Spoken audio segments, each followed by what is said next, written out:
Hello guys, good evening.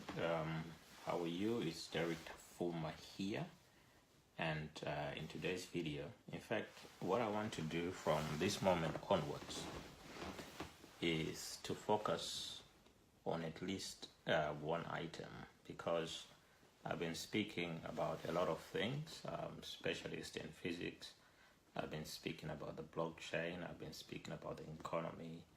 I've been speaking about some politics as well, education. So there's a lot that I've been doing. So that is sort of stretching me to vertical, because I'm focusing on too many things. So I'm trying to go horizontal now.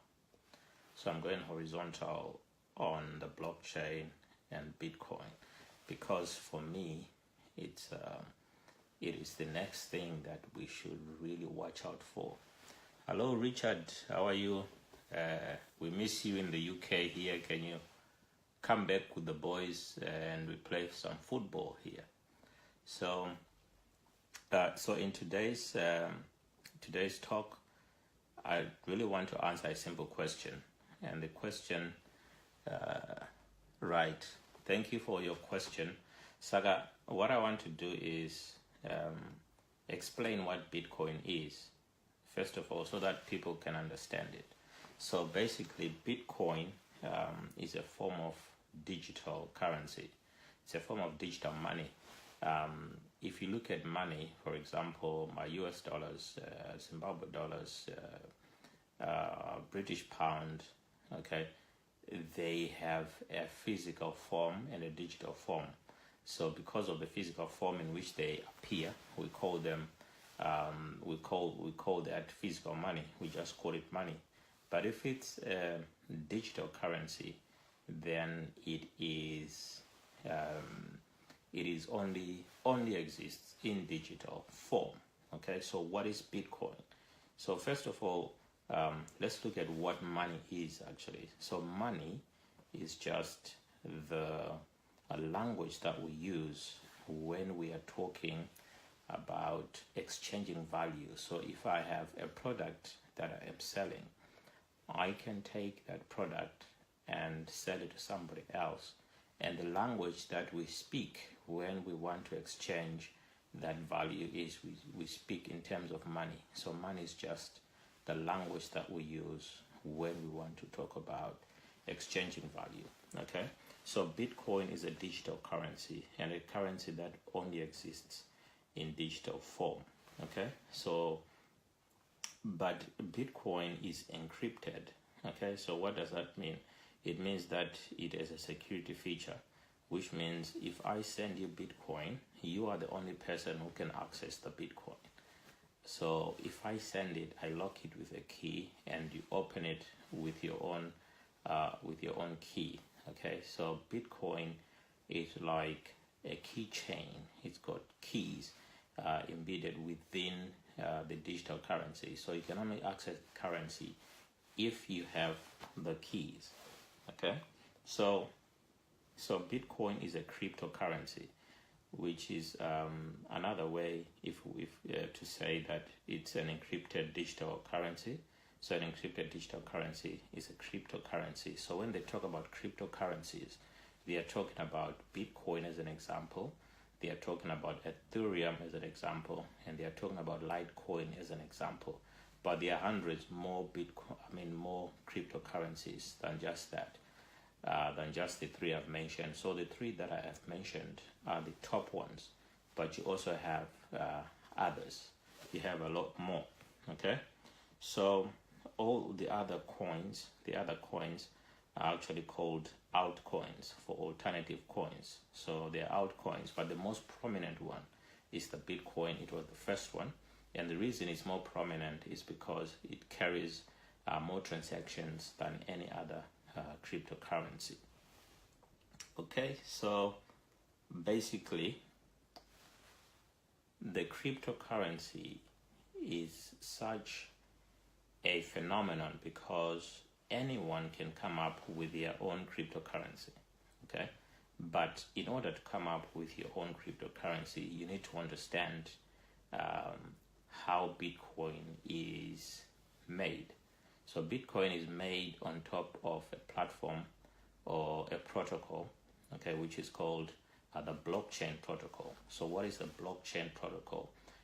So the blockchain protocol is a decentralized protocol on top of which you can build applications such as the Bitcoin cryptocurrency. So all these cryptocurrencies are being built on top of a protocol which is called the blockchain, and the blockchain is like the internet, but instead of having centralized systems within it, as in the internet, it has decentralized systems. Okay, it is decentralized, which means there is no one place where where a hacker can attack, for example, because it is distributed across nodes or across the people who are part of the network, or across the network of the Bitcoin users and Bitcoin miners. Okay, so basically I can have a Derek coin, but to have a Derek coin, I have to use it as an incentive for something else. So I can build a Derek coin on top of the blockchain, but it has to be an incentive for a product or for a process which I am carrying out. So it could be I'm recording, let's say I'm recording results of students, or I'm recording results of football matches, for example. Richard, you know more about football, so it could be that I'm compiling all the data on football, and I've got people who are entering the data, okay, and I'm rewarding them for entering that data. I'm rewarding them with Derek coins, or let's call them football coins. So let's say there's a FIFA coin. So the FIFA coin could be given to those people who are making sure that the FIFA data is not in one centralized place, but it's decentralized across all the people who are contributing. And those people are rewarded for doing that job, for making sure that the information which is entered into the database onto the blockchain is correct. And we call that the process of authentication. So when an entry is authenticated, the person gets a FIFA coin, for example, as a cryptocurrency. Now, supposing that the FIFA coins are in demand, which means a lot of people want them. What that means is that we could easily turn that FIFA coin into a fiat currency of our choice. So any fiat currency would do. So basically, and this is why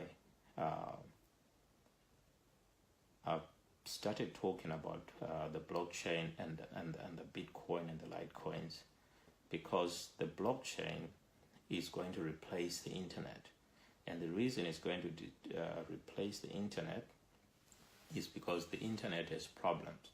So every technology which comes to replace another technology is trying to solve the problems of the old technology. So the internet has problems, money has problems, governance has problems, and all of these problems are going to be solved on the blockchain, okay? Because the blockchain can easily be the place or be the protocol which has, in fact, it has trust embedded within it. So when you build something on the blockchain, you are building it with authentication in mind, with trust in mind. So anyone who uses that platform or that protocol is going to trust it more than they trust the internet. And the reason why I think we're moving over to the blockchain is because of the Internet of Things, which means most of the things around us are going to be connected. Okay, they are going to be connected to the Internet of Things. But imagine that you've got a pace setter in your heart, and if it's connected to the internet and someone could hack into it, it means that they could put your life in danger.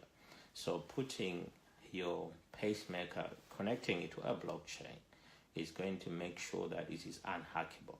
So for the past 15 or so years that the Bitcoin has been in existence, not a single person or hacker has managed to hack into it. And the stories that hear of compromises that have taken place with Bitcoin is because of people who are going to cryptocurrency exchanges, okay, because they want to trade, they want to make some money, and they are surrendering their keys to the wallets of the exchanges. And when that happens, it means that you are compromising the system, because the system is designed to be decentralized. But when you centralize it, when you give all your keys to one person, then if that person is compromised, not from the hacking point of view, but from just maybe a denial of service attack on the system, which renders their computers inoperable, then it means that you could temporarily have your Bitcoin frozen somewhere. So, but if you're not trading, if you're not dealing with anyone else, if it's just you, then evidence shows that the hacking has not been successful. So there's another term that I want to introduce. So the term I want to introduce is this peer-to-peer. So peer-to-peer means that transactions are only taking place between individuals or between account holders, okay, and it's not going through. For example, if you want to buy fuel at a fuel station, you take your bank card or your credit card, you pour your fuel, and you want to pay, but the person with the money is a third party. It's the bank or it's the credit card company. So the credit card company is acting as a third party, and you are going to pay the credit card company a percentage for every transaction that you're making, because that's their business. They are the third parties, and it is third parties which are making transactions expensive. But if it's peer-to-peer, it means that when I pay for fuel with Bitcoin, it's coming directly from my wallet to the fuel station wallet. Okay, so there is no middleman in between. So no one is going to charge me for using them as a middleman. So when we are using the bank example, that is not peer-to-peer because it's going through somebody else. And that is why it is possible to hack into a bank and freeze everybody else's accounts. Whereas if it's just between you and the fuel station, then it means it's peer-to-peer. Okay, so that is the strength of the blockchain, because it's a decentralized peer-to-peer network, which means it makes it very difficult for hackers to hack into the system, because it's distributed and it's encrypted. So the internet is beginning to have some encryption, but not all platforms are encrypted on the internet. So your bank account might have some level of encryption, but other services like maybe your email might not be encrypted. Some of these websites that you visit may not have encryption, and that could compromise your data and the activities that are taking place on the internet. So the blockchain is solving those problems. Which is why I think we need to pay attention, because Bitcoin or cryptocurrency is only one application of the blockchain. There are other applications in education, in governance, in banking. We've seen with the Bitcoin, and every other area of human economic activity has an application which can be built on top of the blockchain, and that is going to help in making sure that there is trust when we are carrying out any activities, whether it's banking or education or governance or healthcare. There are also applications in healthcare, and there are applications in energy. There are people who are who are working with anyone with a solar panel, and I think they call it the solar coin, where you can use you can sell your electricity which you're generating. Say you have excess electricity which you're generating from your solar energy, and you can get tokens on that, or you can get bitcoins or a cryptocurrency if you do that. But I know, for example, Richard, I think most of the time what people know about Bitcoin is that you can buy and sell, and you have to be careful with that, because there are people who are losing people's money because they are actually gambling with the fluctuation, because it's still a very volatile currency, and it moves up and down like a yo-yo. So right now it's close to $10,000 now. It's about 7,000-8,000 in Zimbabwe. I think it's about 10,000 already. And you can do that. You can download your own wallet. I don't know which wallets are working in Zimbabwe, but I know that there is a Bitcoin exchange called Golix in Zimbabwe, and I'm going to investigate a little bit more how they are operating. But with the problems that Zimbabwe has been having with currency, the Bitcoin has actually been gaining in popularity among people who are first adopters of the technology. Okay, so thank you guys for watching. I just wanted to explain a little bit more. I know I've done another video before on the Bitcoin, but every time I look at that question, I come up with different ideas. And when I get questions like Richard has asked a question, it makes it easier for me to hone in on exactly what people want to know, and I can answer those questions in a different way. So thank you for watching. I'll be back again to answer another question. You can inbox me right here on the page, or you can just use the hashtag AskDirectorFuma. Thank you for watching.